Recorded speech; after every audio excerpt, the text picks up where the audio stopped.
racism, welcome to our first listening session. That's okay. You can... Guests, please allow me a couple of minutes to reassure our parish members that addressing the issue of racism, though it be a very political issue, is in fact what our church and Lord call us to do. Jesus, from his first to last sermon, sought to engage us in building a kingdom of justice and peace. From the Spirit of the Lord is upon me. He has anointed me to bring glad tidings to the poor, to let the oppressed go free, to announce a year of favor from the Lord. 2, I was a stranger, and you welcomed me, a prisoner, and you visited me. In the book of James, it says, "What good is it, my brothers, if someone says he has faith, but does not have works? If a brother or sister has nothing to wear and has no food for the day, and one of you says to them, 'Go in peace, keep warm and eat well,' but you do not give them the necessities of the body, what good is it?" So also, faith of itself, if it does not have works, is dead. Almost 2,000 years later, when the bishops of the world gathered in synod in 1979, they said it this way: working for justice is constitutive to the preaching of the gospel. Or in my own words, if we are not working for justice, we are not spreading the gospel. No. The bishops of the United States have stood against racism in a public, official way in 1958, in 1968, in 1979, and in 2018. And since the death of George Floyd, they have called all Catholics to take action. They wrote, "Racism is evil because it attacks the inherent dignity of the human person, created in the image and likeness of God. The persistence of racism demands our attention now. Racism emerges in the actions and inactions of individuals, and it is embedded in our institutions and public policies. Our faith calls us both to personal conversion and to the transformation of our society." The bishops ask Catholics to engage in 10 actions at this time. Along with the one we are implementing tonight, they give good advice. They say, attend an interracial virtual town hall discussion on racism, but respect that for some African Americans, Hispanics, and others, talking about personal racial experiences in a mixed race setting is painful, as it is likely reopening a wound that hasn't fully healed. To help us open a conversation in such a respectful way, I now turn this over to our moderator, Bob Walensky, who has committed his career as a University of Stevens Point Professor Emeritus of Sociology to working for social justice. Bob, we're in your hands. Thank you very much, Father Steve, for those very good introductory comments to put this in the context of our church. A big welcome to everyone. Thank you so much for coming out. Of course, the ad hoc committee, we knew we had a great lineup, and we were hoping that we would have some folks interested in watching and listening to this program, and I think we've achieved that goal. We might call this evening a listening session for our time it's a listening session for our time. Our title is You Can't Fix What You Can't See, inspired by the writings of James Baldwin, African-American writer, who was frankly so upset by some of the things he experienced in this country in the 40s and 50s and 60s that he moved to Paris. He had to leave where he did a lot of his writing, but he was back and forth. One of his main points is that too many people don't and can't see and can't understand what's really going on with race relations. It's not always the individual's fault. Several factors have prevented them and us from really seeing, so we could possibly fix. We're sure that our speakers this evening will help us see and understand what it might be like to live as a Black person in Stevens Point, central Wisconsin, which is a community, as you well know, with an overwhelmingly Northern European populace, not even Southern or European, but it's Northern and Central and Eastern European populace. There are so many good people here, but there are many who have not been exposed to some of the more untoward aspects of our society, such as racism, prejudice, white privilege. Many have not had the opportunity to develop the frame of mind to truly see. My very brief further introduction and the final segment of my introduction is to highlight 3 points that I'm sure our speakers will help us cover and through which help us see. As a sociologist, I like to begin all my classes with a very simple a schematic, which indicates that number one, we're all individuals.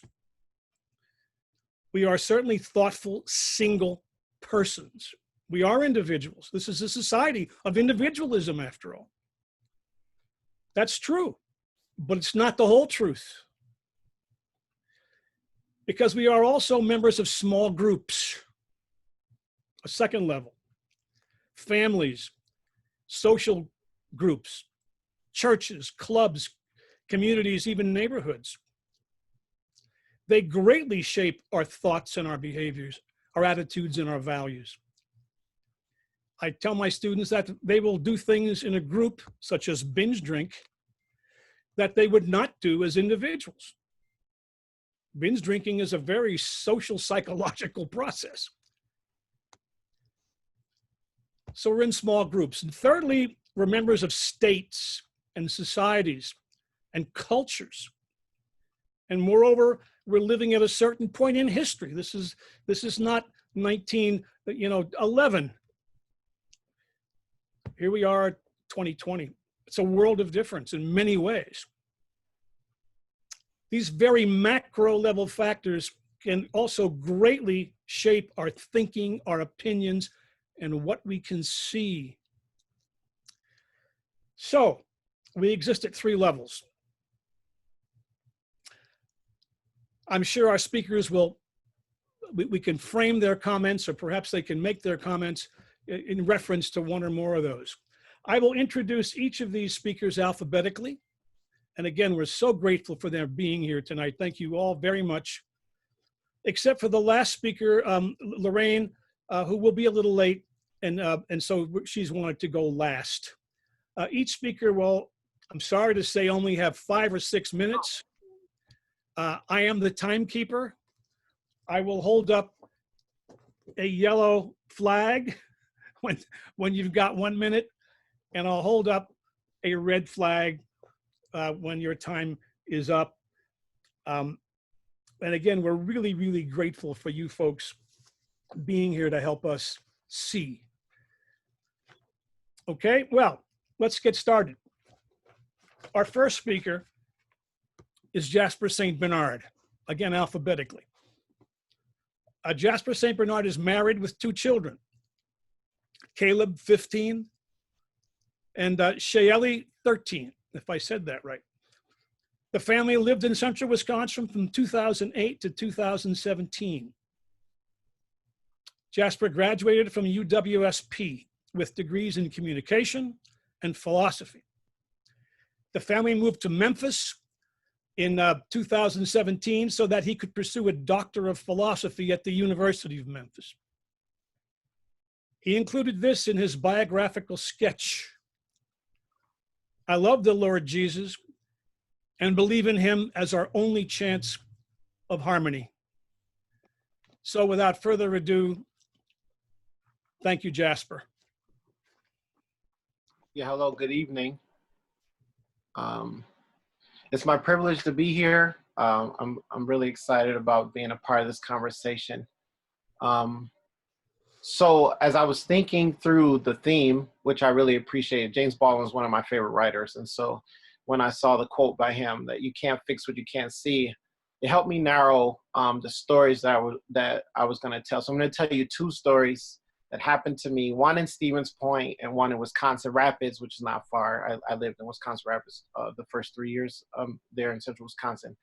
That helped illustrate for me when I reflect on when I became visible, right? So like when I became seen.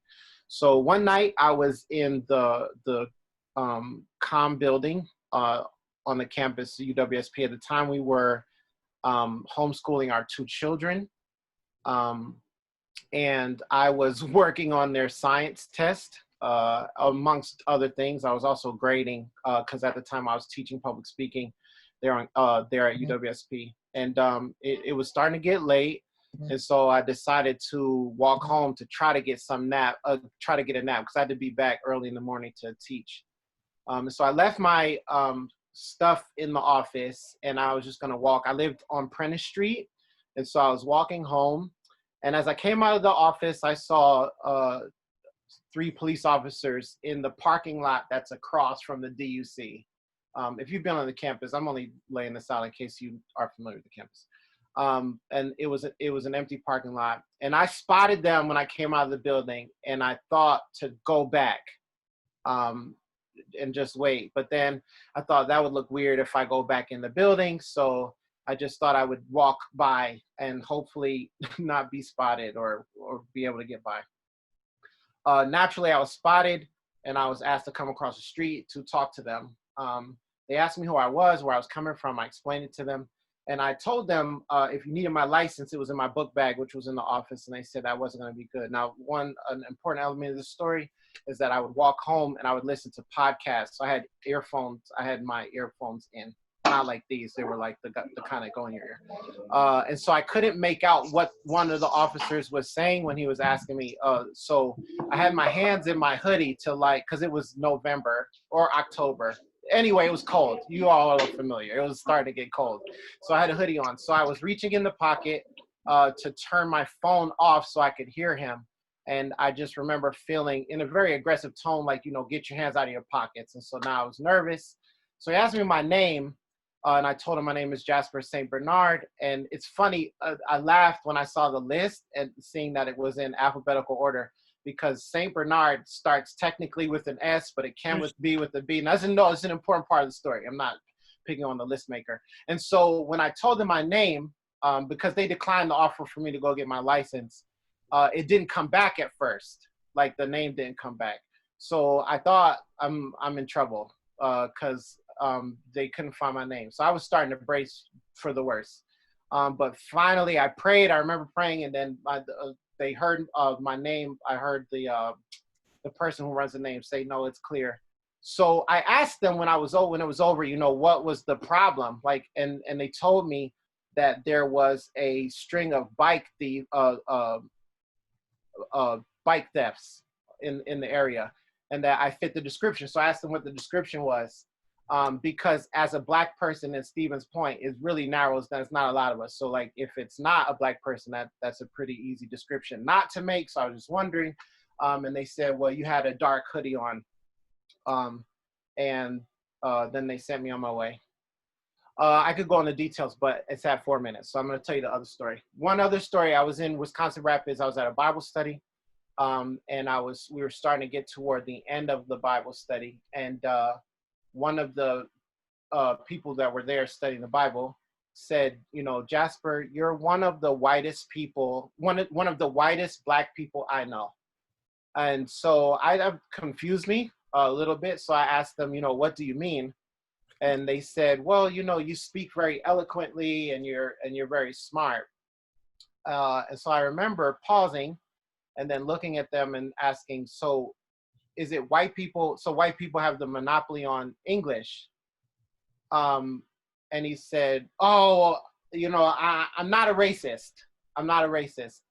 And then we went on to talk about why that was. And I can't do that in a minute, or do the rest of that discussion. But anyway, those are two stories that confused me, because it's interesting how I like that level, the schemata you talked about, and how on the individual level, it's interesting at times how as individuals we come as Black people, we come into visibility and the grounds for visibility, and how that can be very confusing. So I hope those stories helped illustrate the confusing nature of visibility and being seen. And I yield with 30 seconds left. I taught public speaking, so I'm very proud that I was able to do that under 6 minutes. That means that education at UWSP wasn't in vain. Thank you very much, Jasper. And I'm not proud that I don't know that your last name begins with an S. Oh, no. It's all right. What did I think? Saint was your middle name? So I apologize. It's okay. Apologize. It's As one who's had his name mangled much of my life, I really apologize. So thank you very much. We appreciate no problem. it. And I wonder who else I'll mess up. Our second speaker is Rick Dabner. Hi, Rick. How you doing? Rick was raised in Stevens Point and graduated from SPASH.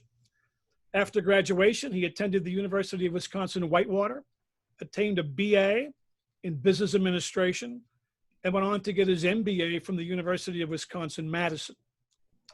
For the vast majority of his life, he has been involved in sales and marketing, finance, and business development. His current role is director of a nationwide sales organization. Rick's life mantra is, "It is your day. All things are possible." In his free time, Rick loves to spend time with family and friends. He also likes to travel. Rick's most important job and his greatest joy is raising his three sons, 16, 18, and 21 years old. Welcome, Rick, and thanks. Thank you. Thank you. I'm going to have a little bit different spin on this. I mean, I'm a Wisconsin-raised kid, right? My dad finished PA school a little bit before one of the other speakers tonight in Marshfield and did his internship in Stevens Point. And they offered him a position there and we moved there. So my experience was Central Wisconsin, period. So I'm gonna have you kind of put on your imaginations for a second. Imagine you are dropped into a town in Africa or Asia where you speak the language, but no one looks like you. That was me. Imagine everyone, basically, with the exception of children, having preconceived notions of who you were, what your family was, how you would act. That was also me. Imagine a percentage of people just hating you before they met you. Why? Because they were taught to do so by their parents. That was also me. Imagine at the point where you start to date and you go out and people say, "Oh, you're out with the nigger tonight." That was also me. On the good side, I have a series of friends, including a couple people who are on this call, Christine and Sam, who I've known for life and who have never, ever had issues with anything other than me being crazy, but that's a whole nother issue. But I'm friends with probably 8 or 10 people to this day that I met in 9th grade. And, without them, I would definitely not be the person that I am today. As I shared, my father was a PA at the health center there, and my mother worked at Century. So I had a very interesting outlook on things. And then also, this is important to the story as well, I was in concert choir at Spash. And Dick Johnson was our choir director, and he demanded excellence of everyone.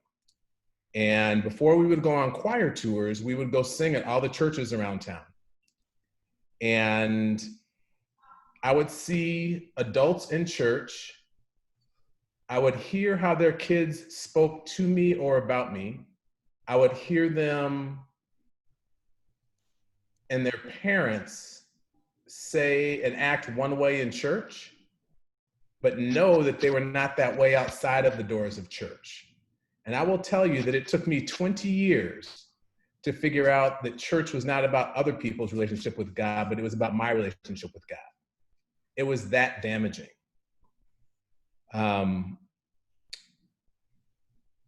So several things that I want to really would like you to think about. We've talked about individuals and being judged for your actions as an individual. Everything I did growing up in Stevens Point was judged as every Black child or every Black person, period. It was not Rick did this, it was an incident with Rick. It was, oh, this is what all Black people must do. So one of the things that I've grown up with my entire life was my actions represent every African-American person someone could possibly know, especially if they didn't know any others. So that is something that I'm sure several of the other speakers may address later, but that's something that people need to see and understand. You don't get to be an individual, especially growing up in Central Wisconsin, as a non-white person. I will share with you that one of the people on the phone was one of my mentors, Dave Marie. I would go over to his house sometimes. I would ask him about things that happened if I couldn't talk to my parents, and he would set me straight with his wonderful accent. And for that, I am forever grateful. I look forward to the question and answer session whenever you schedule that, because that's where I think some things will really come out, and there's nothing I won't share with you. Anyway, thank you very much for this time. I hope I've given you some insight, and I appreciate it. Thank you very, very much, Rick, for those insights, and indeed for helping us see what's kind of going on right in our backyard. Very good. Our next speaker is Sam Dinga. Sam Dinga is originally from Cameroon, West Africa. Do we have some feedback? Originally from Cameroon, West Africa.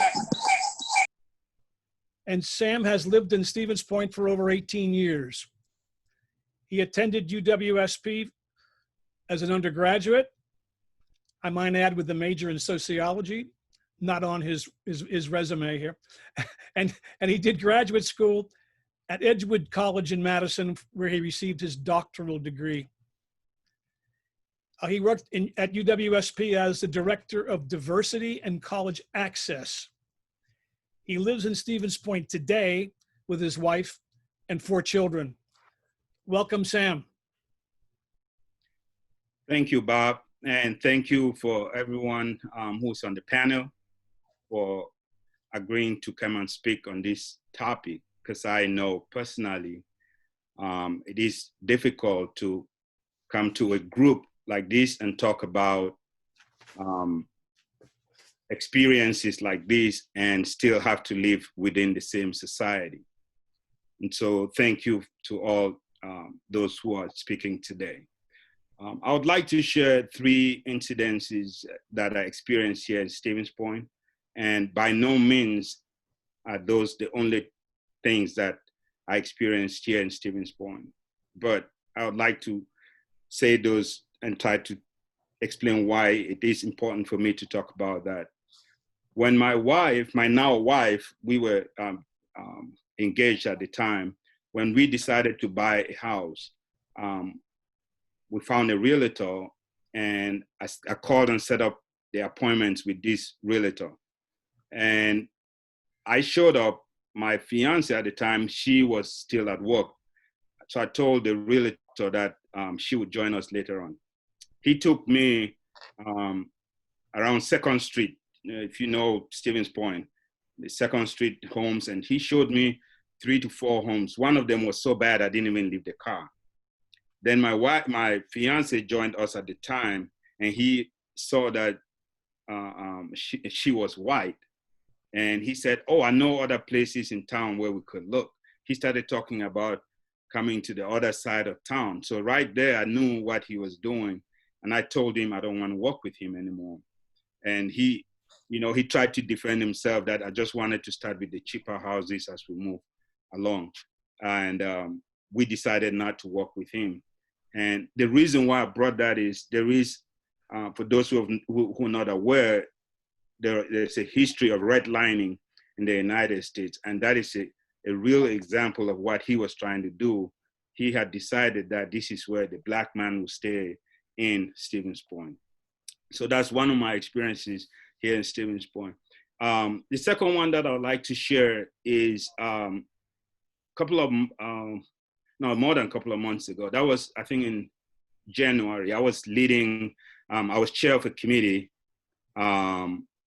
at UWSP, and I had a very busy day before that meeting. So I rushed to Little Caesars Pizza on my way back from a meeting, and I picked up food as I'm heading to the meeting that I was chair of that committee. And I was riding the elevator with this person who worked in the same building, but not in my department.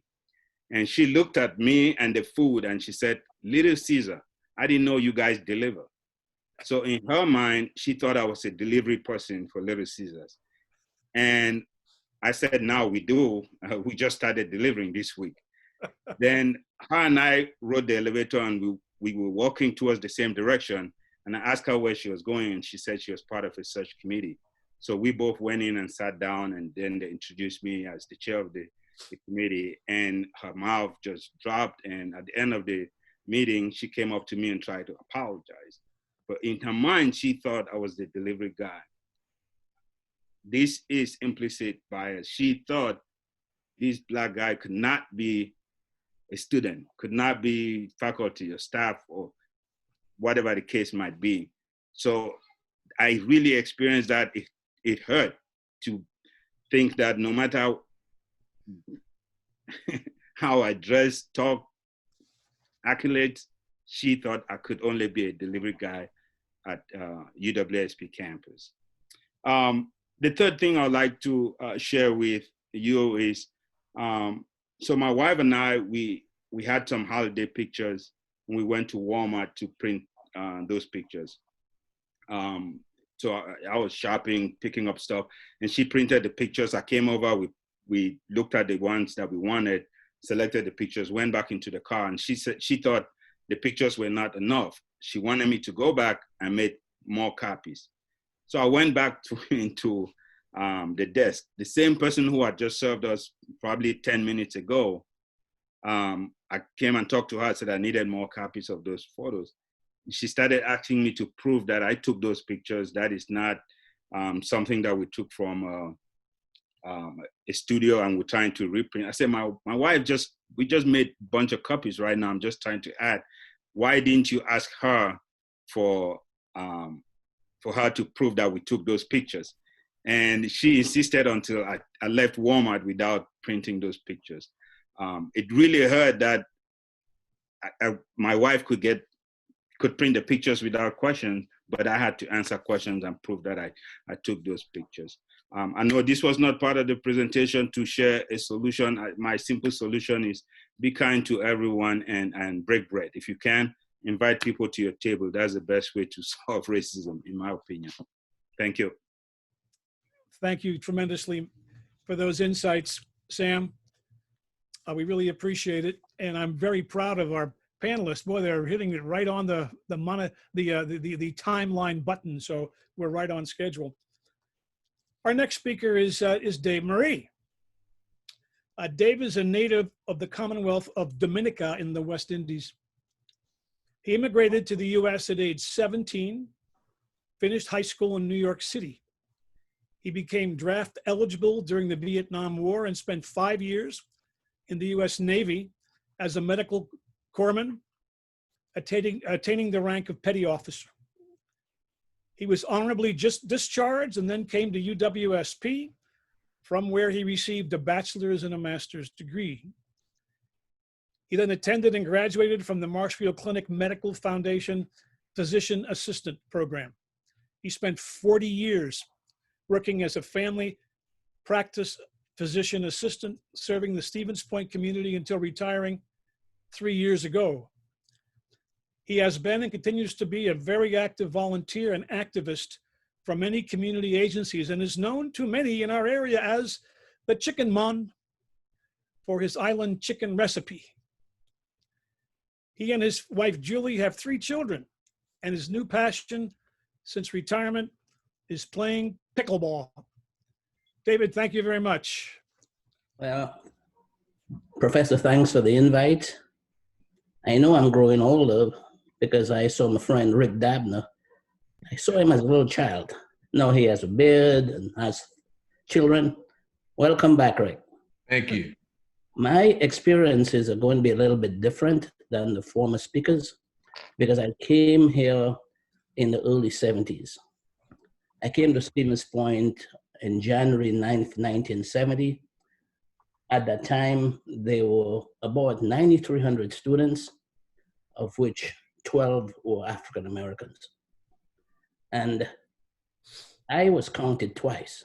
I was counted as an international student, and I was counted as an African American student because I hang out with the African American students. One of the things of survival that I learned from my mom is the concept of I am third, which means the Lord and Savior is first, my friends and my family are second, and I am third. I'm a very humble type of guy.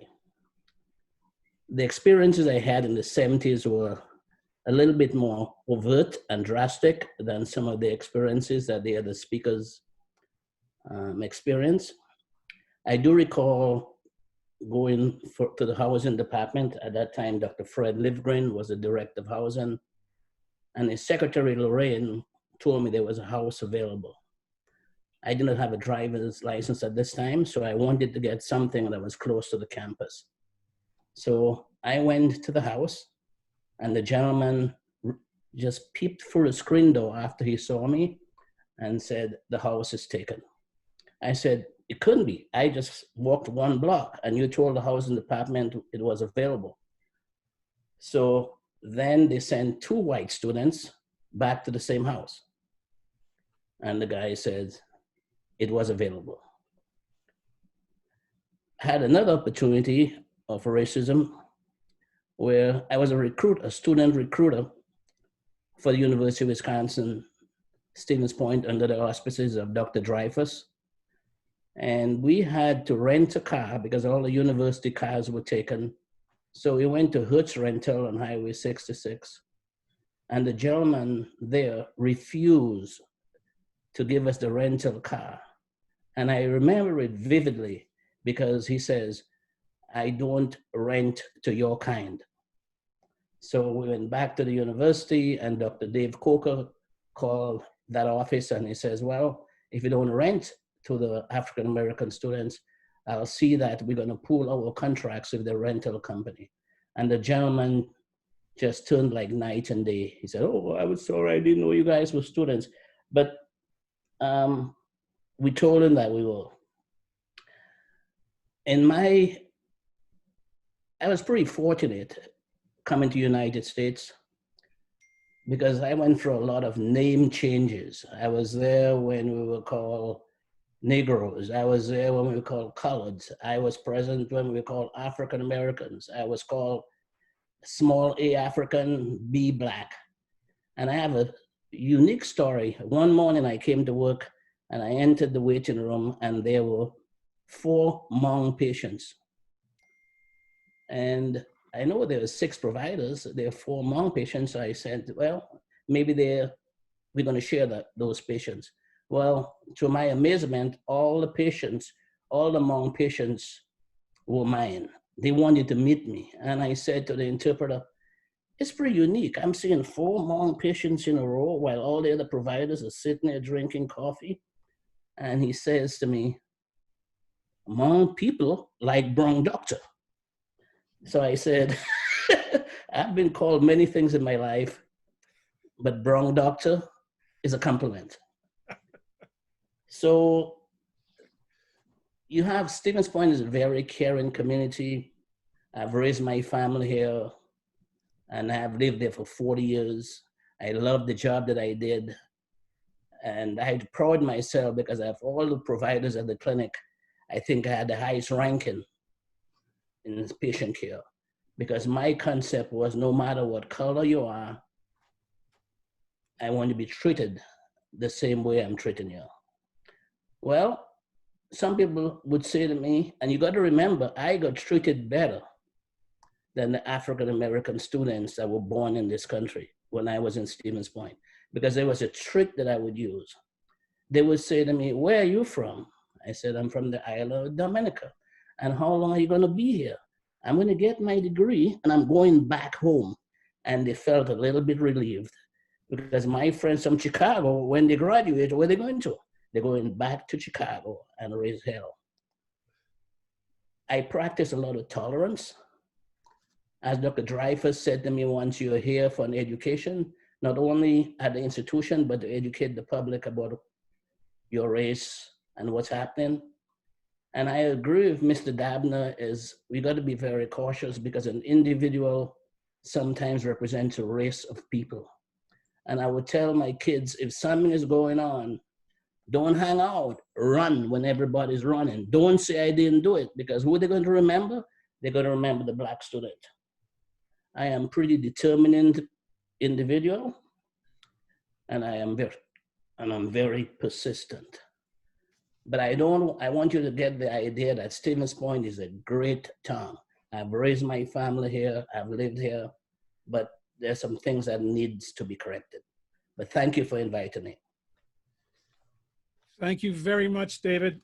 Important insights. Continuing an array of really important insights that we've heard from each of our speakers tonight. Thanks again. Yeah. And we miss you. But it still continues. I went to a store the other day and I'm walking down the aisle and this little old lady grabbed her purse. I mean, I probably had more money in my pocket than I had in her purse. So it continues, so I just tolerate it. Yeah, understand. Well, our next speaker is David L. Murray, Jr. David was born and raised in Jackson, Mississippi. And after finishing his freshman year of high school, he and his family relocated to Kenosha, Wisconsin. He completed high school in Kenosha and then went on to pursue a Bachelor of Fine Arts degree at UW Stevens Point. During his years in Stevens Point, he participated in many campus organizations. However, none was as impactful on his life more than the Noel Compass Scholarship Program. After graduating, he relocated to New York and is currently a working actor there, who has appeared in numerous off-Broadway productions, as well as performed on a number of cruise ships with the Norwegian Cruise Lines. David, thanks a whole lot for being here.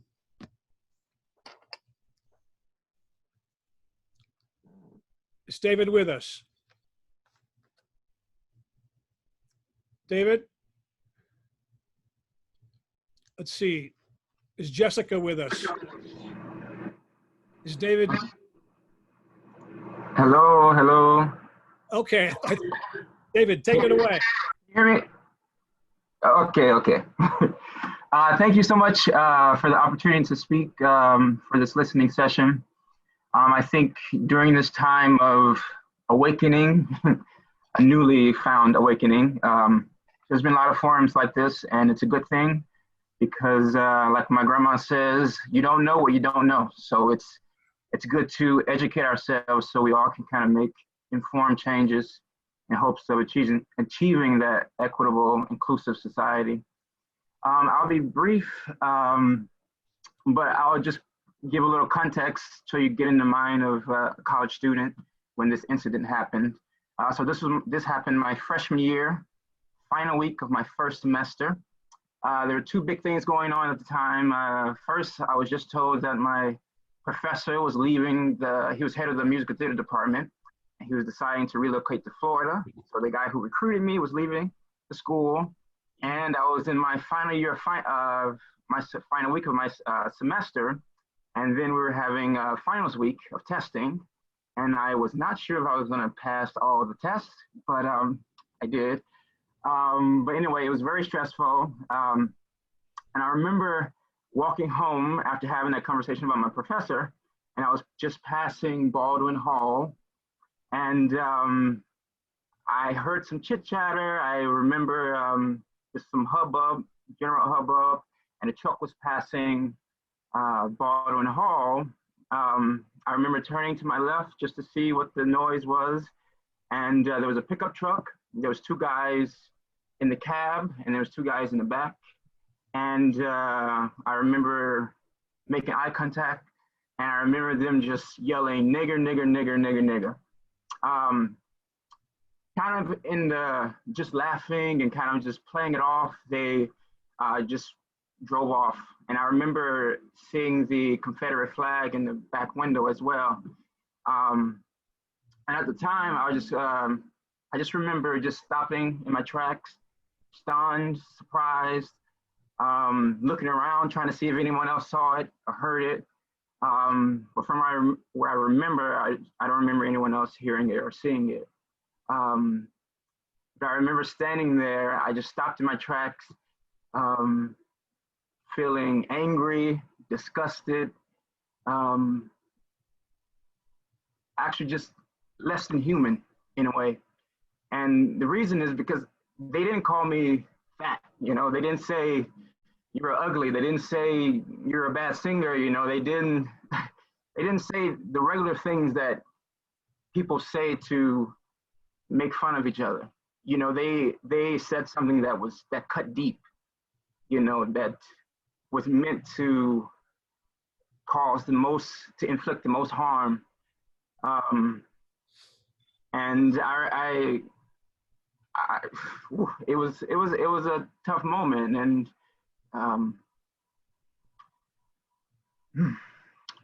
but I remember I collected myself. I walked back to my my dorm. I remember calling my grandma and talking to her, and I cried like a baby. I mean, I cried, and I remember her, like any strong Southern woman, I remember her telling me, you know, giving me the time to cry. And then after a minute, she said, "Boy, if you don't pick your head up, you know, your people, our people have been through much, much more and accomplished a great deal in the process." And so since after that, after I had the conversation, she said a little prayer. I remember going to sleep and waking up the next day stronger. I got to my classes and I passed. But after that, I never really had any other experiences of racism in Stevens Point, at least on campus. I felt that during my time there, I was pretty sheltered by being in the theater department. The theater department there was very welcoming, very open, and also being a part of the Noel Campus Scholarship Program, also with it being very welcoming there too and inclusive. But I know, and I've heard, and even when I was there, that there are many more stories of young Black men dealing with police and dealing with other departments on campus. But yeah, that was my experience. So thank you for the opportunity to share. Thank you very much, David. Obviously, ladies and gentlemen, we can see a pattern here. When you see one story, you see one story. When you see a series of stories, you begin to see a pattern that reflects culture, and that reflects society, and that reflects small groups. It hurts the individual, but it's a reflection of other things as well. Our next speaker, thanks again. Our next speaker is Mark Young. Detroit native Mark Young, a pointer who since 2013, he serves as, he only put down comma 13, and I'm a historical sociologist, so I think 1913. Mark graduated in 2013 from UW-Stevens Point. He serves as the Director of Admissions and Recruitment, working to provide leadership, vision, and strategic direction to UWSP at the current time. Under his leadership, the admissions and recruitment team works to create a more diverse and inclusive campus through intentional recruitment efforts. For his efforts, Mark recently received the Inclusive Excellence Award, presented by the University Alliance of Multicultural and Diversity Organizations. The award honors individuals who have made significant efforts to create a more inclusive and equitable Stevens Point community. He and his wife, Lisa, who is also a pointer, graduating in 2017, reside in Stevens Point.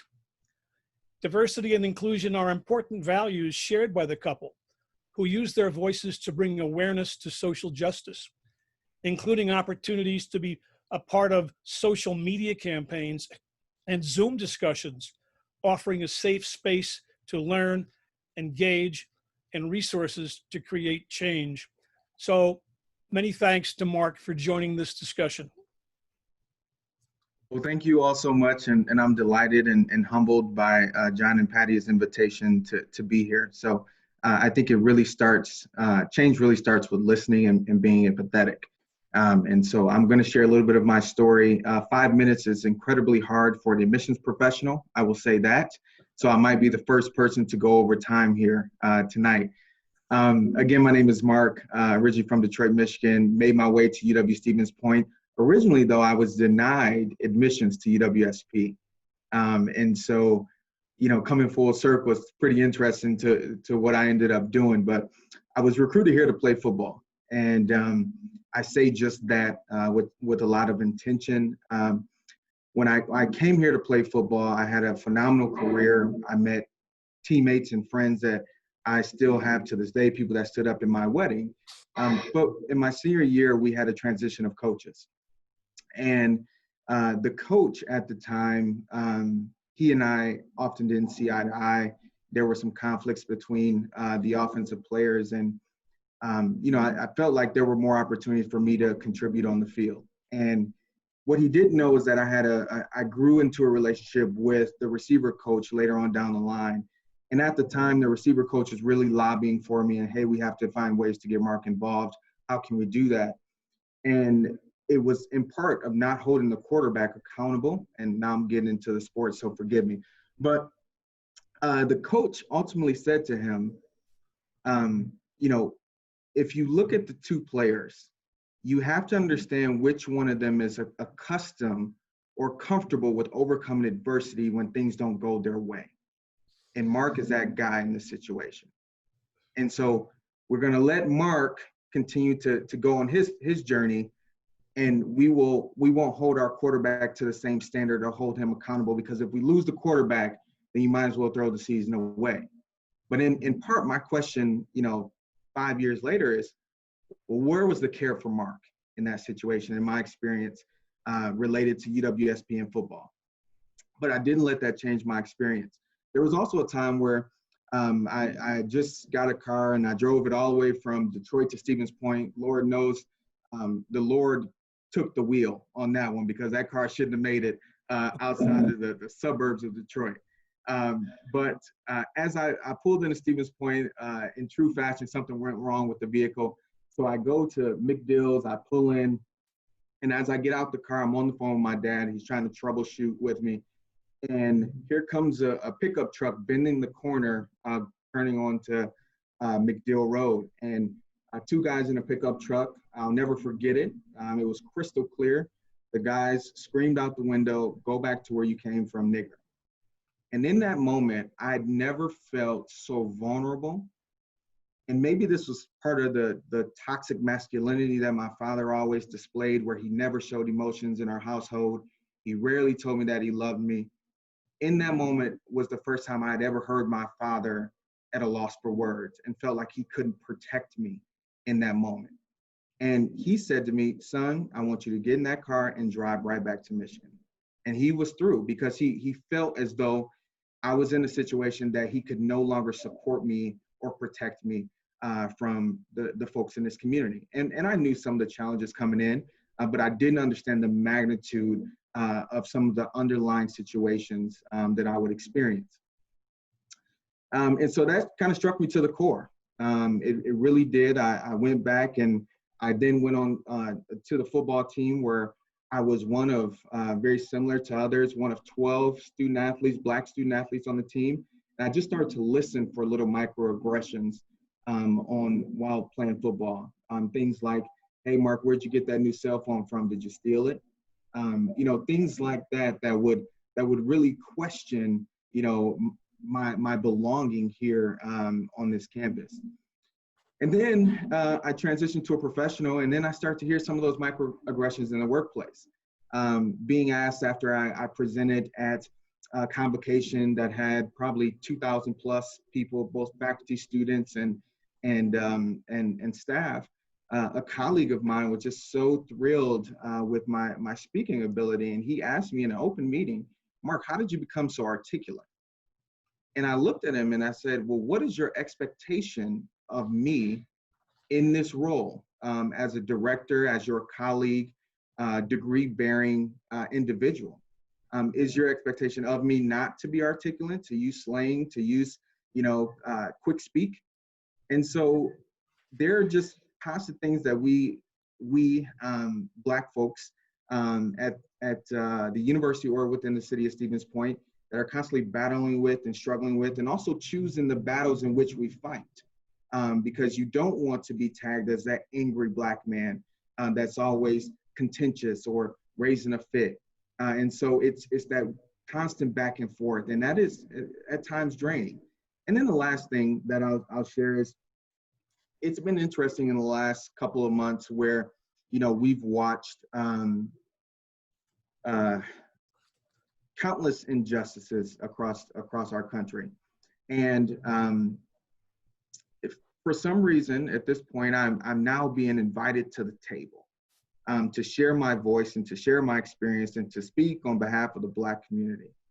And while I'm going to take that burden on and share, because if not me, then who else will speak for the community? But where was that regard prior to? And so I'm constantly battling with myself as to, how do I help move us forward, but without, losing sight of, man, we could have done a lot more much sooner. I say all those things to say that Stevens Point has provided me a ton of opportunities. It has shaped me into the person that I am. And I found my significant other and my wife here, and it's presented me more opportunities to grow as a professional than I could have ever imagined. But there are some opportunities for us to grow as a community and individual. So with that, I appreciate the time here today and the opportunity to speak. I look forward to the Q&A because although this is a listening session, what I'll leave you with is, what will we now do with this information? So thank you. Very good, Mark. Thank you so much. Thank you very much. Our last speaker is Lorraine Avery. Lorraine is a retired bank executive, and Lorraine's going last because she had other things to do this evening. And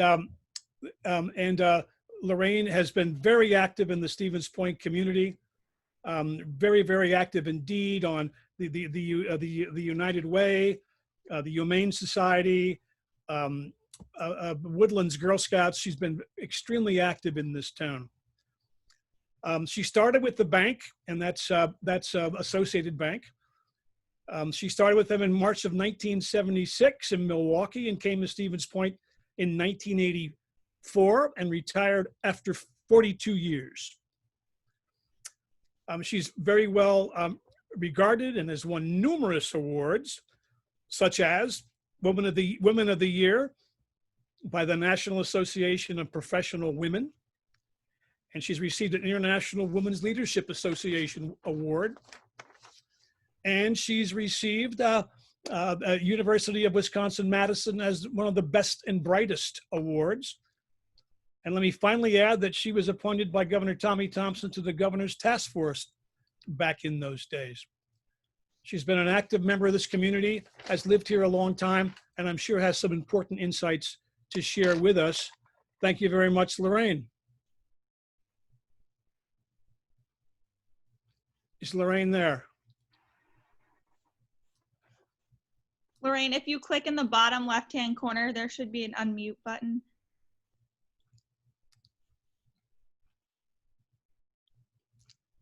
Lower left.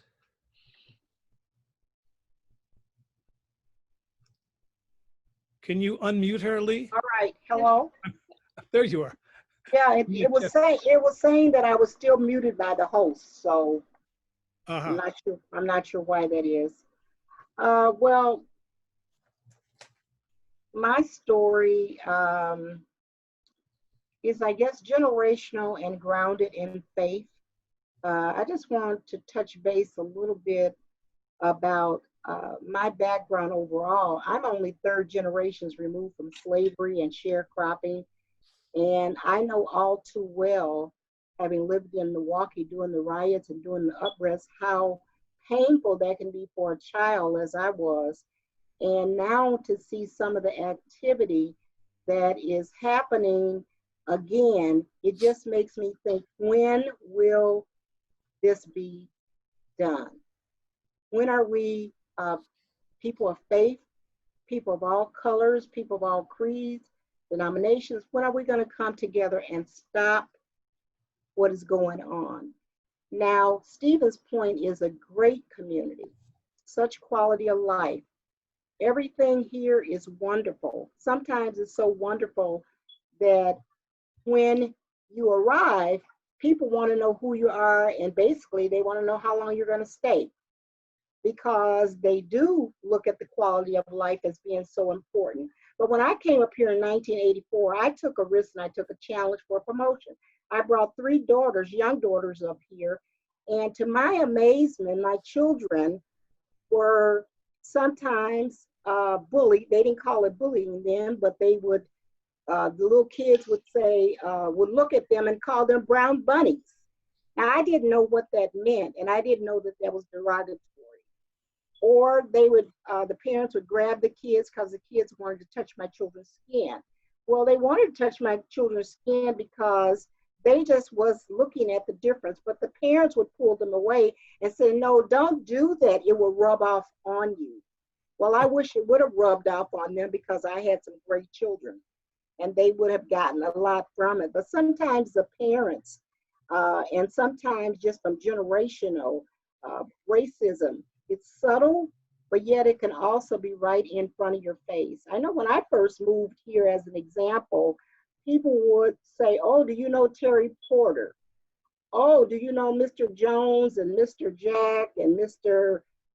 So-and-so? They're in Milwaukee. And I would say, no, I don't. But there's an assumption that a Black person knows everybody else that is African-American or Black. And as known as I was in the community, and some even call me privileged, I was privileged, but I still faced certain subtleties, such as being in rooms with executives in crowded spaces and meetings where I would get in first and have a table, to find all the other tables would fill up. My table would be the last, but even filling up my table, there would always be one seat to my left and one seat to my right empty. Now, I did not understand that. And I did not understand why, after all the people knew me, that I would still face subtleties like the fact that the engagement for me was not that direct. And I was even either too Black or not Black enough. And I never understood what that meant.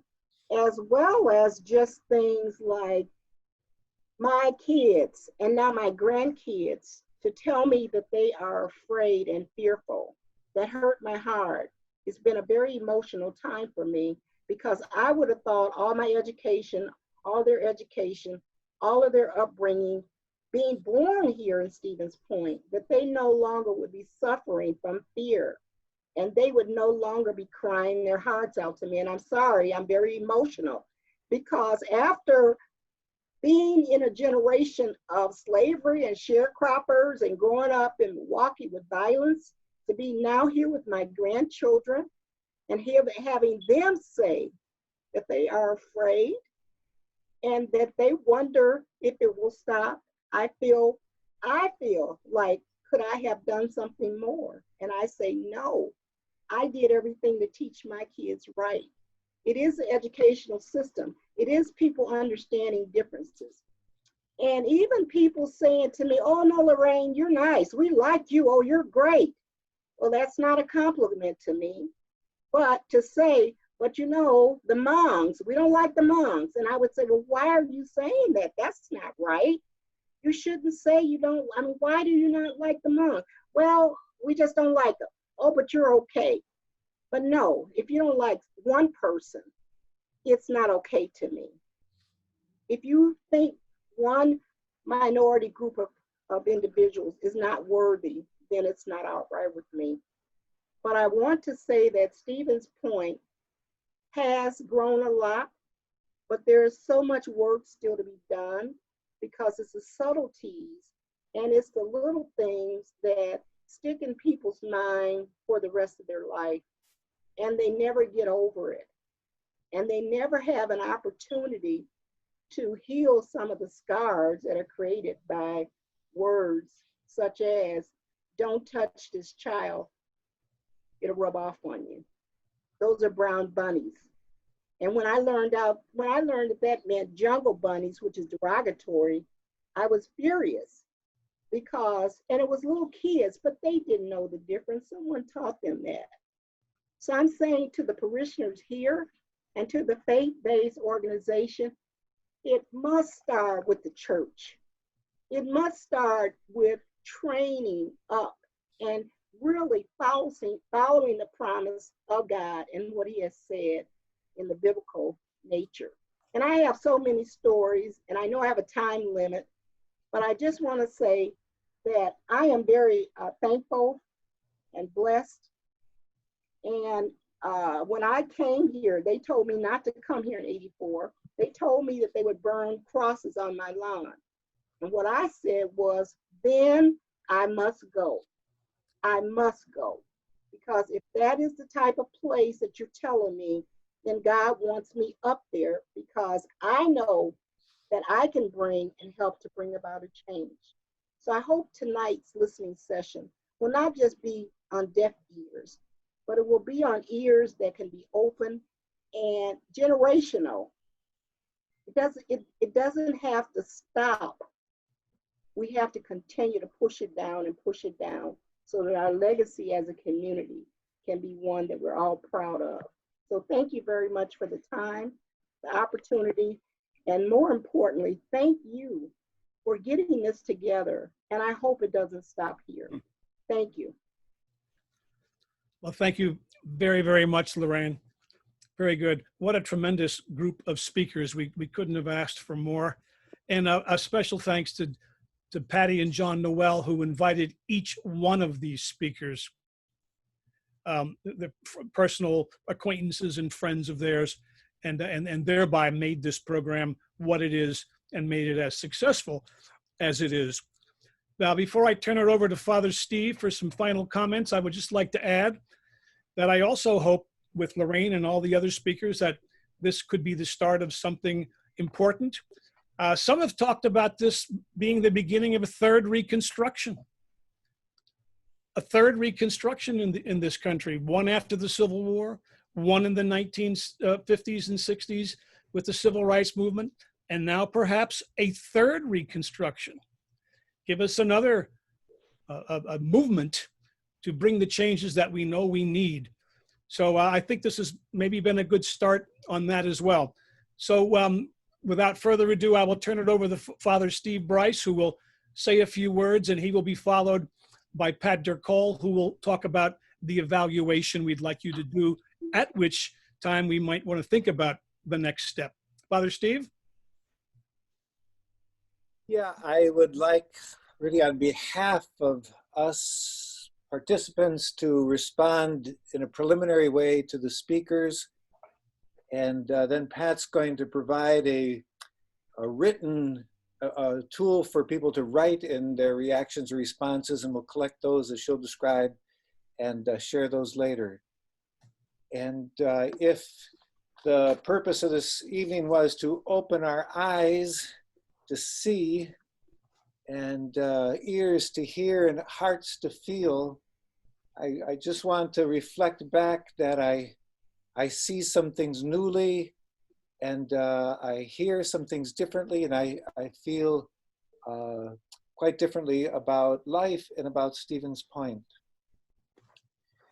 Living right next to university, when Jasper is talking about walking by the comm building, I see police cars parked out there all of the time, and never once have I been concerned about walking past them down the street, and just having that very clear picture in mind. I have not imagined before what it would be to have to walk in fear down these streets that surround the office I'm in at this very time. That is awful to think that anyone would have to be in Stevens Point and live in that kind of fear. I appreciated Rick's exercise of imagination, being dropped into a place where I knew the language, but no one was like me. And I had never thought, though, about the fact that a minority person is really held to being a representative of the entire community or entire race that they belong to, and that they are not allowed to be an individual, but are always put in a box and robbed of their individuality. That's an entirely new understanding to me about what happens in a minority-majority situation. Sam, I had no insight into how difficult it must be to speak truth to a community in which you still have to live in, and to say something that is going to be quite uncomfortable, if not anger-causing to people you're going to see the next day or the days after. And I have a new appreciation for the courage that that takes, and I'm grateful that you would exercise that courage on my behalf and on behalf of all of us gathered this evening.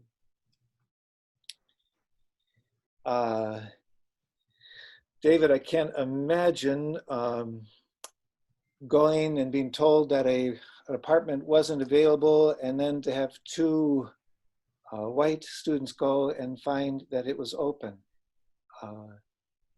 After hearing that story, I'm just amazed that you could at the same time say that Stevens Point is a great town, benefited you in many, many ways, and that it just needs a few things improved.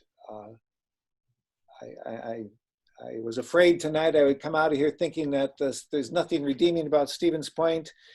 So I am grateful to all the speakers who say that there are many good things, and maybe that the things we need to change are within our reach.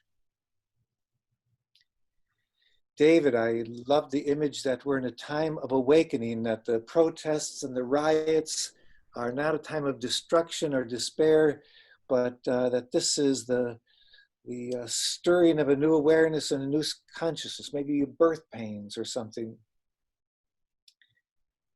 And if this was about generating compassion, you're sharing with us that you wept after being called a nigger, and that grandma of yours picked you up and said, our people have gone through much worse, and we're going to go through this as well.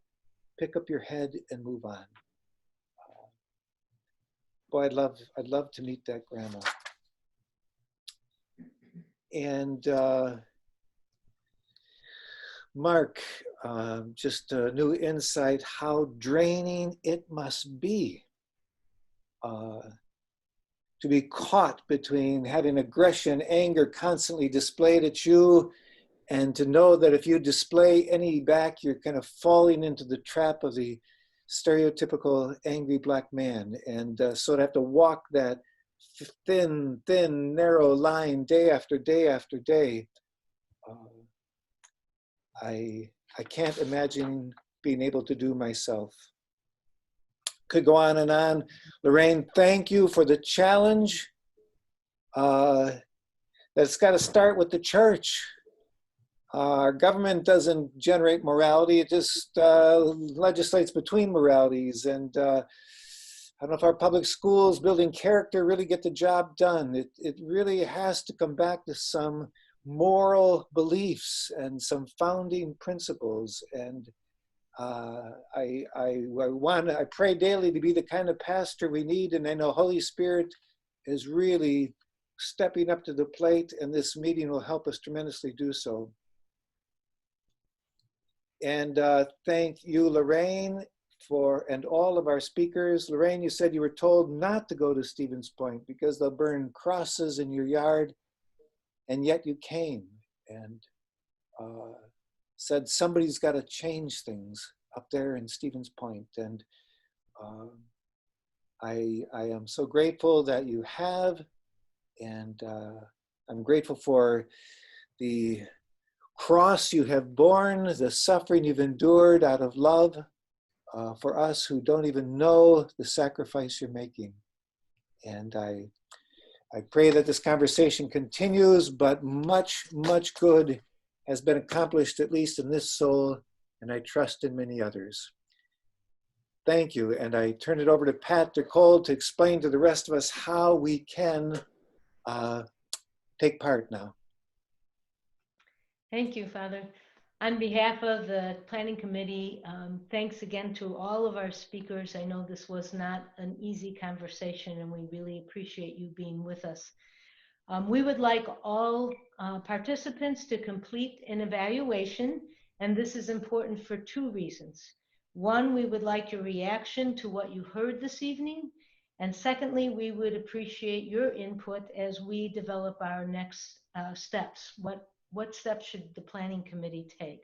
What sort of programming would you like on this topic in the future?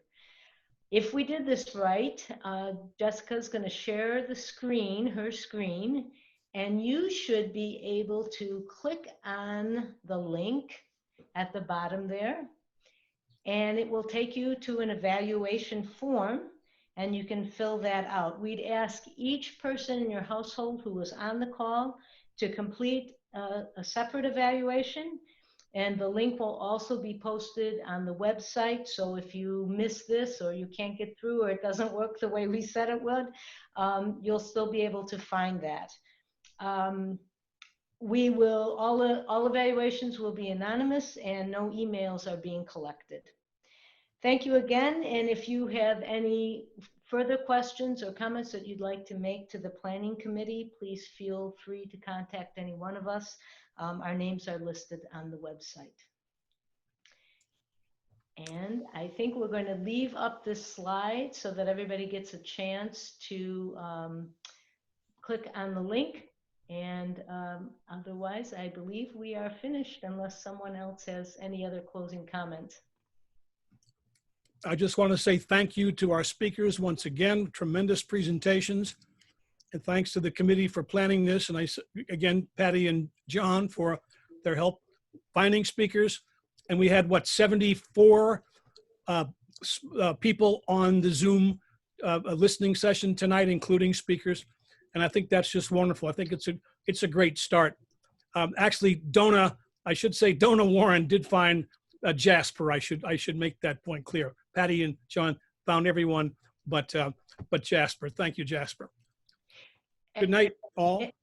And by the way, the recording of this call will also be on the website. So if you speak with anybody that would like to see this recording or this listening session, it will be available on the website. So direct them there.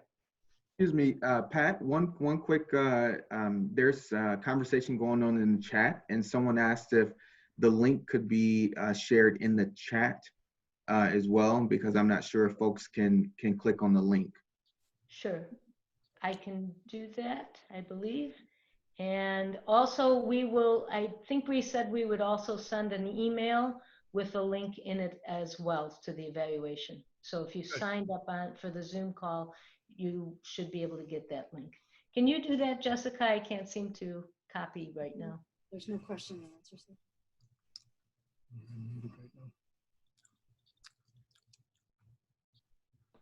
Thank you, speakers. Thank you, speakers. Thank you. Thank you, speakers.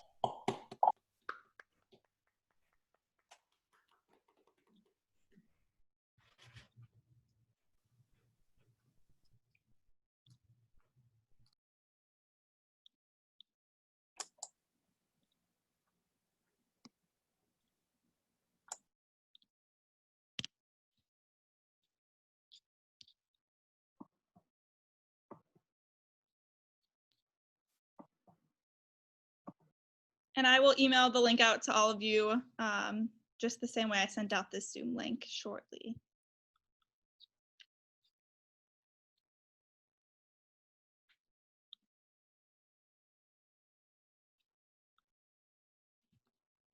Bye, Pat. Bye, John. Bye, Steve. Goodbye. Bye. Ciao. Thanks so much. Bye. See you maybe Thursday. Yes. Great. Bye.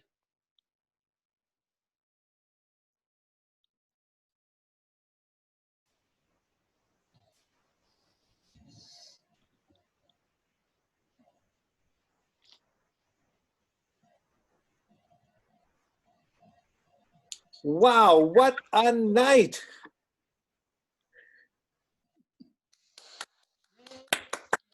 You did a great job, Father.